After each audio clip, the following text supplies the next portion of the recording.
Welcome to WNL Sports Weekly. I'm Jeremy Franklin. This week we'll speak with men's track and field coach Brandon Uhl and baseball captain Mike Decembrino. But first, a quick look back at the weekend in Washington and Lee athletics. The men's and women's track and field teams both finished third at the ODAC Outdoor Championship meet in Lynchburg. The women's team recorded 9 all-conference honors, highlighted by Janie Fugate's meet record time in winning the 400-meter hurdles and Jillian Catterhagen's first-place finish in the pole vault. Meanwhile, Xander Tallman led the men's team by winning both the 200 and 400-meter events. Elsewhere, the WNL tennis teams won their ODAC quarterfinal matches, with the women topping Lynchburg and the men knocking out Virginia Wesleyan, while baseball wrapped up its season by splitting a doubleheader at Lynchburg.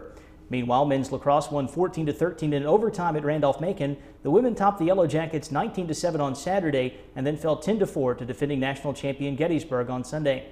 I'm joined now by men's track and field coach Brandon Uhl. Brandon, welcome back to the show. Good to be back. Take us through the Generals' performance down at the ODAC Championship meet in Lynchburg last weekend.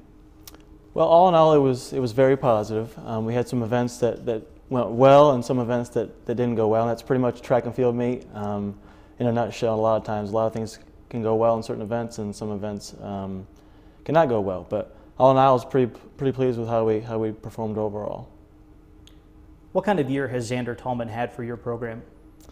He's had probably one of the best in history. I mean, the last time we had someone qualify for the national meet outdoor was in 1997, and it looks like Xander's going to qualify in 2 events, the 200 and the 400. And he's just a pleasure to be around. He works hard, keeps a good head, and I'm really happy for him and what he's done this year.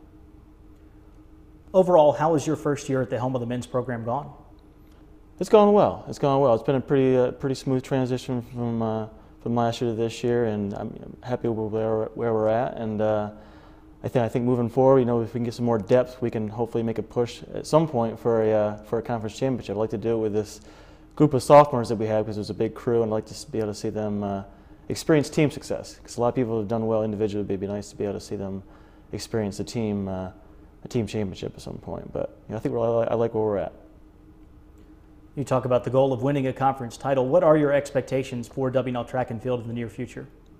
Well, those are all the expectations. I mean, I think we all have to go in there wanting to be, number one there. But obviously, if that doesn't happen, then we know we've at least tried to do that. And if each person individually can become better and move up in the prospective events, then I think we're going to be a lot better off in the coming years. It's just being able to get more depth across all the events. I think we're strong in certain areas and we're not as strong in some areas, and that's where other teams in our conference are. And hopefully we can grow that and experience that. But I like where we're at right now, and hopefully we're just going to continue to get better.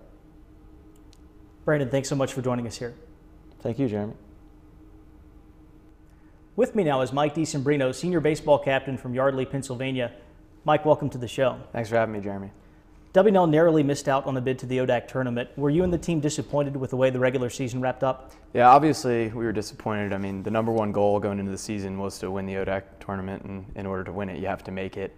I thought we didn't have as bad of a season as it seemed, though. Coach Stickley wrapped it up yesterday at our postseason meeting, telling us that it wasn't as gloomy as it seemed. We ended up being 3rd in the conference in pitching and either 3rd or 4th in defense, so that was a plus. But for me, especially as a senior, wanting to win the tournament again, we won it when I was a freshman, and that was the only time WNL's ever won it. It's really disappointing not to get there. And I thought we had set ourselves up pretty nicely going into the end of the season, coming out of finals. We just had to win, I think, 3 out of 5, and we ended up dropping the first 2 of those 5, so it made it really difficult at the end. Looking back on your collegiate career, was competing in Division III athletics at WNL everything you had hoped for? Absolutely. Coming in, I was a little overwhelmed coming into college with all the schoolwork and trying to make the team with fall baseball. But, after I got used to it, I kind of settled in and realized, baseball isn't going to be my job like it was at Division I level, but it's still going to be at the point where it's a huge commitment, and it's, my number one commitment besides school. And, being at WNL, all the coaches and the staff and the professors understand the relationship between athletics and academics. And I think the fact that doesn't become a job and doesn't become your entire life while you're here is a testament to, the coaches, especially Coach Stickley. He's been here for 26 years and he's done a great job, managing guys' commitments with academics, athletics, and even, social life. So you're not always dead set on baseball, but it's still, you can make it a #1 commitment if you want it to be. And I think that's what's great about D3 and WNL. What will you hold on to as your favorite memory as a WNL baseball player? Well, I alluded to it earlier, winning the ODAC championship when I was a freshman. You know, I was still a freshman and didn't really understand what it was like to play college baseball, but just seeing the looks on the guys' faces, the older guys, after they won that, after being here for, 2, 3, 4 years, especially the seniors, just knowing that that was the first time we'd ever won it, seeing the look on Stick's face and just running out onto that field as soon as the last pitch was thrown and beating Virginia Wesleyan, who was, supposed to be a powerhouse that year. I'll never match that memory in athletics, I don't think. I certainly remember watching that moment from the stands at Lynchburg City Stadium as well. What do you think the future holds in store for Washington and Lee baseball? I think there's a really bright future. We are losing 9 seniors, but at the same time, we've got a great junior class and a great sophomore class that are going to come up and fill in where we're leaving.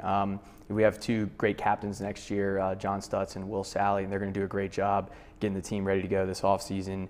I know that the guys are going to be motivated since we didn't make the playoffs. There's a lot of really competitive guys that are going to step up next year and make things happen. And like I said, the pitching was great this year, and I know it's going to be just as good next year. And the hitting will come around. I think we scored like 40 less runs than we did the year before this year. But I know that next year they're going to come out, with a vengeance, ready to go on the offensive side of the ball. So, Mike, thanks for joining us here. Thank you, Jeremy.